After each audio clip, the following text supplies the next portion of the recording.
Assalamu alaikum. This is Crypto PNL, and today is a very sad day for lots of people because normally जब prices drop होती हैं तो it drops with lots of anger, emotions, and fear, and lots of things come into play. And और इस तरह की चीज़ें आपको चार्ट में बड़ी क्लियरली विजिबल होती हैं. सो क्योंकि मैं एज अ टेक्निकल एनालिस्ट हूँ, I analyse the market, but my biggest strength, मैं पहले भी शो किया था, it's a mind set and patience, and the last important thing is that control my risk. Uh, this is the game that we've been playing here, and I think I hope you can see it. I'll make it big. ये तीन चार चीज़ें हैं जिनके ऊपर ये market control की जाती है. आपको मैं एक ख़ास चीज़ दिखाता हूँ. ये बिटफिनिक्स का लीडर बोर्ड है. Let's see, I show you something, कुछ चीज़ें. ये बिटफिनिक्स का लीडर बोर्ड. बिटफिनिक्स एक एक्सचेंज है, उसमें जो टॉप ट्रेडर होते हैं उनका ये चार्ट है. एंड अगर आप नोटिस करें तो जॉन ब्राउन, अगर आप इसका पेज ओपन करें, जॉन ब्राउन बड़ा पुराना और बड़ा ही इंटरेस्टिंग ट्रेडर है. ही इज़ $95,000, 95 तकरीबन, या 95, 95, 95, मतलब ये $9 million लॉस में है. He is 34 million, 33 million, 22 million probably. And this guy, so that shows कि this guy इतना एक्सपीरियंस ट्रेडर, इतनी मनी के साथ, he is long, he is in loss. और इतना बड़ा, मतलब this is almost 9 figure loss है ये. 1 2 3 9 figure, and he is in threes, 8 figure profit. So ये टॉप प्लेयर्स हैं. आप, मैं ये नहीं कह रहा कि ये बंदा ट्रेडर नहीं है. मैं ये कह रहा हूँ कि विद दिस मनी, लाइक जितना बड़ा कैपिटल होता है उतना बड़ा आपका प्ले होता है. इस मनी के साथ he is in loss and he is facing this loss, और ये इस लॉस को फेस कर रहा है. और ये 3 AC है, ये बड़ा पुराना ट्रेडर है. I think he is a derivative exchange का, आई गेस ऑनर भी है शायद, और डी फाइनेंस कैपिटल, और ये बहुत सारी चीज़ें. तो मेरा कहने की बात है कि these are not ordinary trader, और ये लोग एक्सट्रीम लॉस में हैं. लेकिन the important thing is that, let's come to the chart. इनके इनके इनके प्रॉफिट एंड लॉस देखें. These people are not risking more than 3 or 4%. समझने की कोशिश करें. ये 3 or 4% से ज़्यादा रिस्क नहीं ले रहे होते, max 5%. That's why they are not emotional when the price drops. Even though इतने लॉस के अंदर भी they must have a threshold. Obviously loss उनसे भी बर्दाश्त नहीं होता होगा. इतना लॉस हो, तकरीबन 8 फिगर लॉस है ये. सो इसका एक तरीका है जिसके जिसको ये बर्दाश्त करते हैं, बिकॉज ऑफ द रिस्क. अब एक इंसान हो जिसके पास probably 1 million है, 2 million है, 3 million है, $100,000 है, $200,000 है, और वो, आई मीन, अपने पूरे नेट फ्लो को इस पे लगा दे विदाउट नोइंग द मार्केट कितनी ब्रूटल है. Is not good, is not doing good in my opinion. तो ये मैं अपने एक्सपीरियंस से आपको बता रहा हूँ. यस, इस साइज के ट्रेडर्स, जॉन, मैंने इसका PNL 40-45, मतलब 4 मिलियन प्रॉफिट्स में देखे हैं इन लोगों के. इनके यहाँ 4 मिलियंस। सो इसका मतलब ये है कि they are not an ordinary people, they are heavy investors. और अगर आप इनकी इनकी इंफॉर्मेशन देखें तो लुक एट दिस,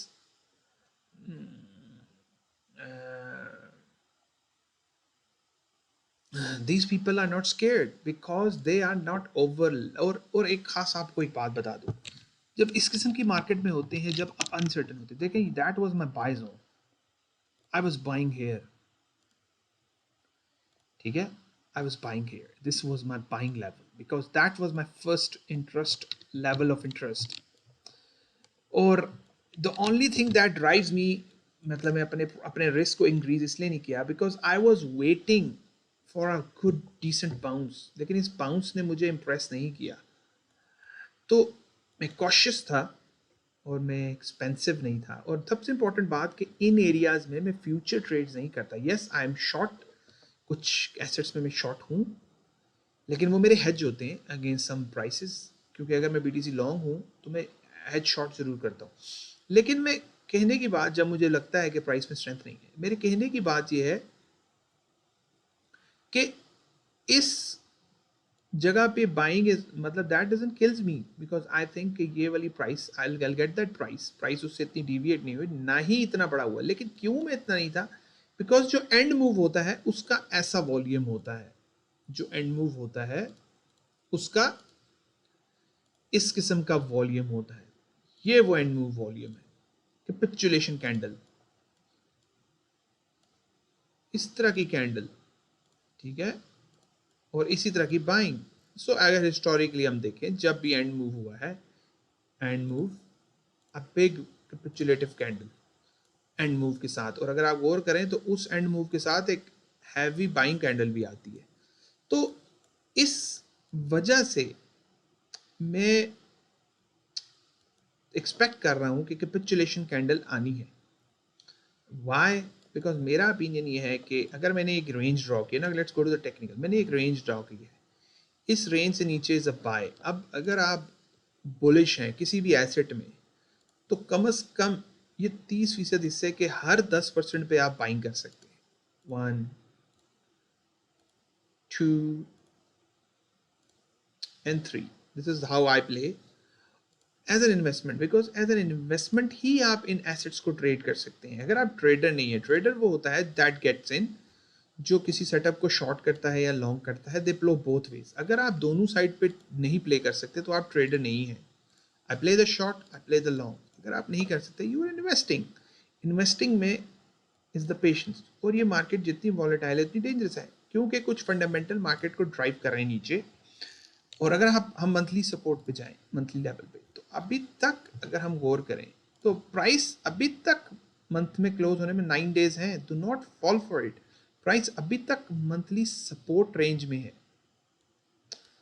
तो लेकिन अब क्योंकि हम मार्केट की उस स्टेज पे आ गए हैं जहां आई एक्सपेक्ट के वी व्हाट इज प्राइस किस तरफ लेके जा रही है, तो इस ये जो मूव हुआ है, let's go back to the basic, that was the move जिससे सब कुछ स्टार्ट हुआ है। ये हमारी range low, range high, low पे बाइंग, हाई पे सेलिंग। सो आई थिंक अगर इस मार्केट में दोबारा ऊपर जाना है, अगर, तो हमें हमें इस जैसा मूव यहां मिल सकता है, lots of liquidity below these sell stops. अब क्यों मैं यहां बाइंग करने के बारे में कहता था, क्योंकि इस एरिया में लॉट्स ऑफ सेल स्टॉप थे, डॉलर थे, मनी थी, that hits my level, now money is sitting here. तो इन दोनों लेवल पे मेरा इंटरेस्ट है। तो मेरे ओपिनियन के मुताबिक अगर आप स्केर्ड हैं तो आपको एटलीस्ट इस एरिया में इस तरह का एक वॉल्यूम कैंडल मिल सकती है।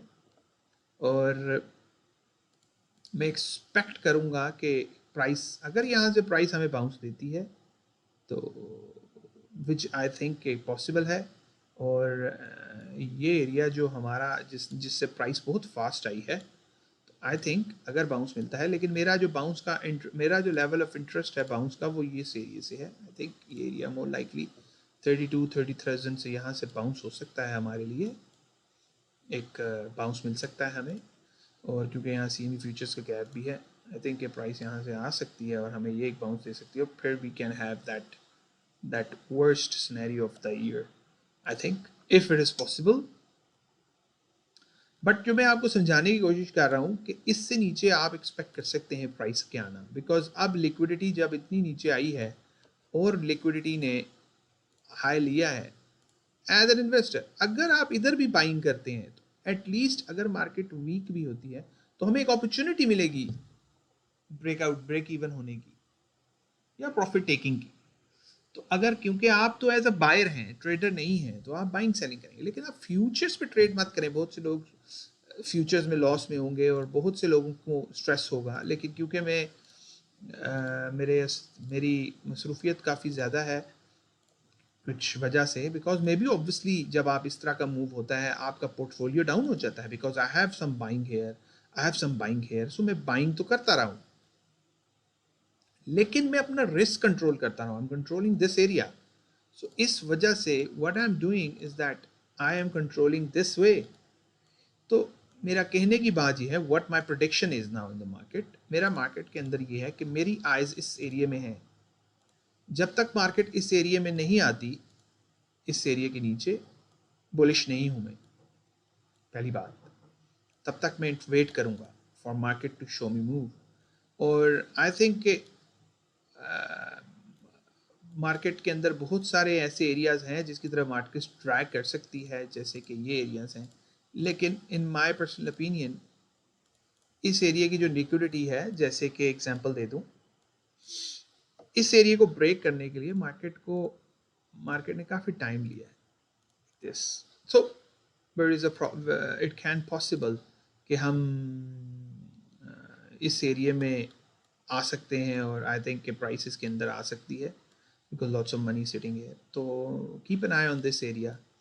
और उसके बाद आई थिंक कि ये एरिया, ये जो हमारा क्रैक जोन है, क्रैक जोन, अब आप ये देखें कि यहाँ से मार्केट ड्रॉप हो रही है तो बड़ा रेयर होता है कि मार्केट एक गो में नीचे आ जाए, वेरी रेयर, बट पॉसिबल है। और इस तरह का एक मूव मैंने ऑलरेडी कहीं देखा है, वो मैं आपको चार्ट दिखाता हूँ। यस यस पाई का, यस वन का ये चार्ट अगर आप देखें तो आप कहेंगे कि ऐसा तो हो चुका है। और मैं इस चार्ट को आपके सामने, बीटीसी का चार्ट और इस चार्ट को आमने सामने करता हूँ, और आप खुद मुझे बताएं कि ऐसा हुआ है पहले, एक दफ़ा ऐसे हो चुका है।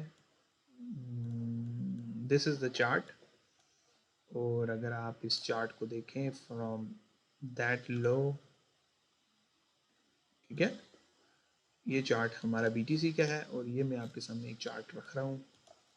इस चार्ट को हम वीकली पे कर लेते हैं इसका डाटा। ये एस मिनी है, SPX इंडेक्स का चार्ट है, और ये इसके अंदर वो एरिया है जिसके अंदर हम हैं from that low. This is the chart, क्योंकि ये इसके इनिशियल स्टेज पे है। So this is what I think. What do you think, इस चार्ट और इस चार्ट में कोई रिजेम्बलेंस है? यस, बहुत बड़ी रिजेम्बलेंस है। सबसे पहली रिजेम्बलेंस ये है कि इसमें भी हमने, अगर आप गौर करें, हमने हाई को स्वीप किया है और हमने लोज को स्वीप किया है इन कैंडल्स में, और उसके बाद हम विद कैपिचुलेशन कैंडल, आप कैंडल का साइज देखें, इसमें भी अगर आप वॉल्यूम देखें तो ये मूव हमारा, दिस इज़ द मूव जिसके अंदर ये सब कुछ हुआ है। तो आई थिंक कि हम एक्सपेक्ट कर सकते हैं, यस वॉल्यूम राइज हुआ है, लेकिन आई थिंक तो हमें रेडी होना चाहिए। आई थिंक कि ये जो लोज हैं, आई थिंक जिसके बारे में मैं आपको बता रहा हूँ, मार्केट ड्राइव कर रही है इसकी तरफ, प्राइस इसके नीचे आ सकती है, लेकिन इसके बीच में रैलीज हैं छोटी मोटी। प्राइस मेरे ओपिनियन के मुताबिक हमारे इस एरिया से बाउंस एक्सपेक्टेड है, और वो सिर्फ शॉर्ट सेलिंग के लिए यूज़ होगा। आई थिंक सिर्फ शॉर्ट सेलिंग के लिए यूज़ होगा, मोर लाइकली इधर तक जाए और प्राइस नीचे आएगी। तो मेरा ओपिनियन ये है। तो हमें we keep an eye on this level, और this is what I think. काफ़ी रिजेम्बलेंस है इन दोनों चार्ट की, but after that darkness there is a good hope. आपको मैं ईथ के बारे में कुछ बता देता हूँ। ईथ मुझे बहुत, एक ज़माने में मैं सोचता था E25 से नीचे दोबारा आएगा, तो देयर इज़ अ टाइम और ईथ कहाँ आपकी नज़र जाती है इस चार्ट में? Same, no volume in it. Price ज़्यादा नीचे भी जा सकते हैं, I am not saying price पर बीटीसी की प्राइस ज़्यादा नीचे जाए। ईथ किधर जाती है आपकी नज़र? मार्केट स्ट्रक्चर ब्रेक हो गया है, ये आपका फेयर वैल्यू गैप बन रहा है अराउंड 2900। तो मेरे ओपिनियन के मुताबिक जो मेरी नज़र जाती है वो इन इक्वल लोज पे जाती है, पहली बात। और इस एरिया में मेरा इंटरेस्ट है। Now we are in the interest area. तो मुझे मेरे ओपिनियन के मुताबिक अगर हम इस एरिया में आते हैं हमें थोड़ी सी प्रॉब्लम होगी, और ये बाउंस जितना बड़ा हो उतना अच्छा है हमारे लिए। और उसके बाद I think we will sweep this lows, I think. तो मैं ये एक्सपेक्ट कर रहा हूँ, क्योंकि ये लोज बहुत वो हैं। और अगर आप आज एडीए को देखें तो एडीए ने लो स्वीप किए हैं फाइनली, इक्वल लोज अगर आप देखें तो ये एडीए के ये लोज थे और फाइनली एडीए ने ये लो स्वीप किए हैं। तो ADA has been swept these lows off, अब 92 सेंट्स पे आ गया है, मैं एक्सपेक्ट कर रहा था। और अब नाउ इसने एक और इक्वल लो बना दिए यहाँ, तो ये भी स्वीप हो सकता है। और इस कैंडल में है तो the lots of bearishness in the market. Yes, इस कैंडल ने एक टच तो लिया है, तो let's see how it works. लेकिन ओवरऑल द मार्केट्स एसपीएक्स देखें, they are dropping, they are not looking bullish at all, just dropping down into the lows. Everything is looking very weak here. So SPX, SPX और Nasdaq I think creating lots of liquidity, यानी ये lows इसने बनाए थे 4th अक्टूबर को। So maybe ये जो rally थी, it's a trap rally, people are just going out of the market। और अभी मार्केट क्लोज है, मार्केट वीकेंड पे नहीं खुलती, तो वी हैव दिस लो। पर मैं एक्सपेक्ट करता हूँ कि इस लो से we can have a move, I believe we should see a move. If that doesn't come I will be very surprised कि बड़ा ही बुरा सिनेरियो होगा, because this is the way I think. बाकी these are the lows on the March 21, we have lows on the March 7, so price on the monthly scale on the Nasdaq, क्योंकि Nasdaq tech sector का है, तो Nasdaq has this support on the monthly, but मेरे हिसाब से now it is, अगर ये इससे ब्रेक हो जाता है, इस एरिया को ब्रेक कर देता है, और I think now this candle could become a break of structure, और मार्केट जो है वो काफ़ी टाइम के लिए नीचे जा सकती है। Market can even drop there, so this could be happening. अगर हम अभी देखें तो this market has dropped 14%. This is not a good sign for BTC. If this time, this is the tech sector, NES, and it doesn't look good. And if it doesn't look good, तो BTC, and look at these areas, ये देखें, ये candles कितनी कितनी ज़बरदस्त attraction दे रही हैं। सारी कैंडल्स की बॉडी देखें कितनी क्लीन है। इस तरह का चार्ट अगर आपको मैं दिखाऊं तो आई थिंक आपको शायद बीटीसी के वीकली के चार्ट में नज़र आए, शायद नहीं, ईथ में नज़र आएंगे आप। Where is ईथ?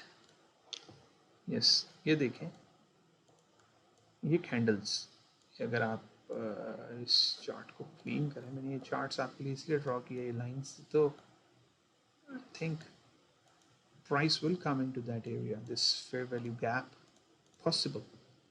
और ये almost 30% गैप है। अगर 30% ये नीचे जाता है तो BTC 20K से नीचे चला जाएगा, I can tell you that, this is what I sure about। और अगर आप गौर करें तो अगर हम इसमें देखें, so where it is,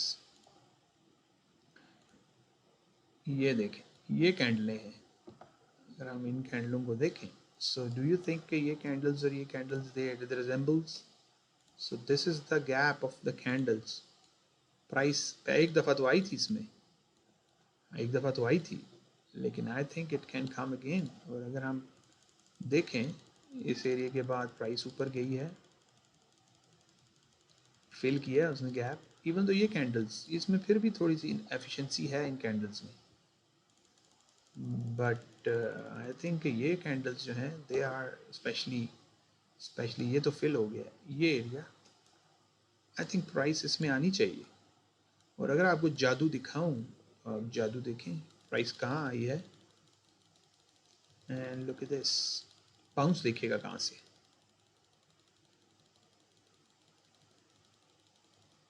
now price उस एरिया को फिल कर गया, now this is the field area.